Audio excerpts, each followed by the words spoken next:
Të trija fetë e mëdha me përkatësi hyjnore pretendojnë se shpallja ka përfunduar me profetin e tyre.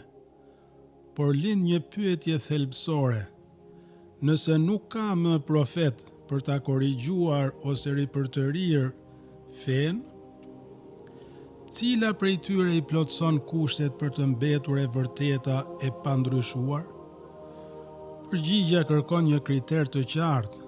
Feja e fundit duhet të jetë e ruajtur në tekst dhe në kuptim. Islami qëndron unik në këtë pikë. Kurani është i vetmi libër hyjnor që është ruajtur fjalë për fjalë që nga shpallja e tij.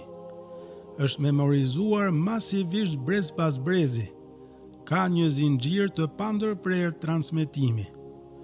Nëse sot do të zhdukeshin të gjitha kopjet e Kuranit, mijëra hafiz në mbar botën do ta rishkruanin atë brenda një kohe shumë të shkurtër, pa ndryshuar asnjë shkronjë.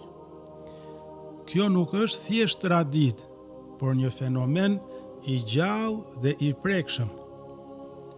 Ndërsa tekstet e tjera fetare të feve të tjera, qoftë hebraike apo krishtere, kanë kaluar në përpërkthime dhe redaktime, kanë versione të ndryshme, nuk ruhen në të njëjtën mënyrë në memorien kolektive. Në mungesë të një profeti të ri, feja e vërtet duhet të jetë e mbrojtur vetë. Islami nuk mbështetet në rindërtim, por në ruajtje.